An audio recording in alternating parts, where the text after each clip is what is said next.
Hi, this is Mike Perlman for Techno Buffalo, and welcome to another edition of Camera Review. Today's review is the Sony CyberShot DSC HX200V.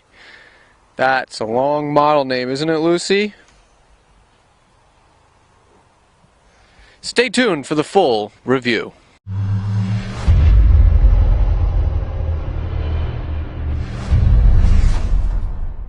Behold the Sony CyberShot DSC HX200V, and goodbye Lucy. Go get a squirrel. Go get a chipmunk. This camera is Sony's top-of-the-line super zoom camera. It has a 30x optical zoom lens, which means you could get up close and personal with your neighbors. This camera also has 1080 60p full HD video recording, an 18.2 megapixel sensor, and a host of really nifty shooting features. Let's start with this camera's design. The CyberShot HX200V separates itself from the pack with a few key features. The first one being its Pro-style lens ring, which operates the zoom or the manual focus. This is a buttery smooth, wonderful tool that you could find on advanced camcorders. Also, we have a nifty 921K pixel display in the back, and the LCD style is tilting, so you could shoot at those hard to reach angles. The only thing I don't like about this LCD screen is that it doesn't flip out to face you for self-portraits. The Panasonic Lumix DMC FZ150 has that capability. There's also a 200,000 pixel electronic viewfinder, and the cool thing about this is it has an eye sensor, so it will transition from the LCD screen to the viewfinder just by placing your eye up against the cup. There's a great DSLR style dial control on the back. You could press it in to use it as a button. You could also spin it to make different selections. We have a 4-way directional pad with some nice shortcuts on it, and Sony equipped the HX200V with its Info lithium battery pack. This thing lasts a long time. It's one of the best battery lives in its class, and the great thing about this battery pack is it shows you its remaining stamina in minutes on the LCD screen. This camera has a pop-up flash on top, but like any Sony, this camera is geared toward consumers. That's why you won't find a mic jack or a headphone jack, and you won't find a hot shoe on top. The Panasonic FZ150 has those features, and because of that, the FZ150 is for more advanced shooters, while the CyberShot is more of a soccer mom camera. Now for features, the Sony CyberShot HX200V is plastered from lens to LCD screen with a bountiful banquet of shooting tools. It has two separate auto modes. One is Intelligent Auto and one is Superior Auto. Intelligent Auto uses a combination of Sony's different scene techniques and picks the right one for the right occasion. Now Superior Auto takes a series of shots in different settings and combines them all into one image, but I found that I achieved better results in the PASM modes. Speaking of which, yes, this camera has full manual control. A shutter speed that goes down to 30 seconds, which we used for light painting at night. It has an aperture range of f2.8 to 8.0 and an ISO range of 100 to 12,800, so that's a pretty broad sensitivity range. But that's not all. This thing has a built-in neutral density filter with an auto setting.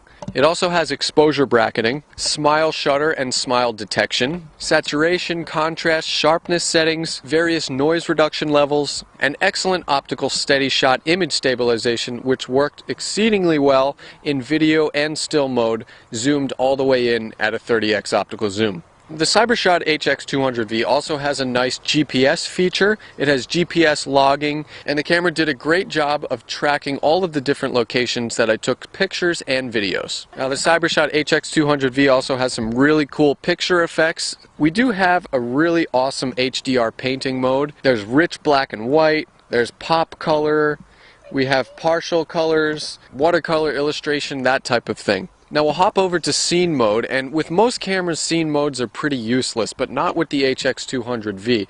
It has a backlight correction HDR mode that did a fantastic job. Check out some of the pictures I took online without it and with, and you'll see the difference. It's pretty amazing. There are also some great night shot modes, And the HX200V would not be a Sony without the panorama sweep mode. You could take up to 180 degree shots. This camera has a 10 frames per second burst rate at full resolution, and one of the coolest features I found was in playback mode, where you could actually tilt the camera left and right using the motion sensor inside to flip through the pictures like a hologram or a flip book. I think that is awesome.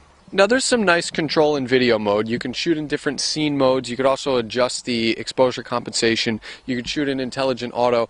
But unlike the FZ150 from Panasonic, you can't adjust the shutter, aperture, ISO, those type of things. So when it comes to manual controls in video mode, you're pretty limited. But overall, this is one of the best collections of shooting features on the market in this class. Now it's time for image quality. Under the hood of the HX200V, you'll find a 1/2.3 inch, 18.2 megapixel Exmor sensor with Sony's Bionz processing. So this camera is geared toward better low light sensitivity. Now the one thing to mention about the HX200V is the fact that it does not shoot in RAW.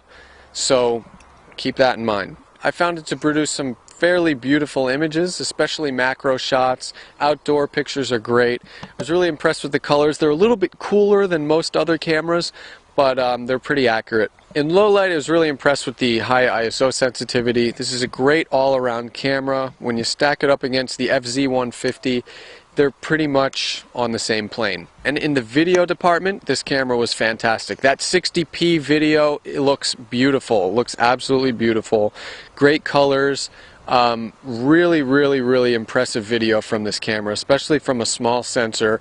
I was just highly impressed with this thing. So overall image quality with the HX200V, very good. And now it's time for the Buffalo call with the Zoom Happy CyberShot. If you're not as concerned with manual controls, you're going to want to pick the Sony. It's just a great all-around auto shooter.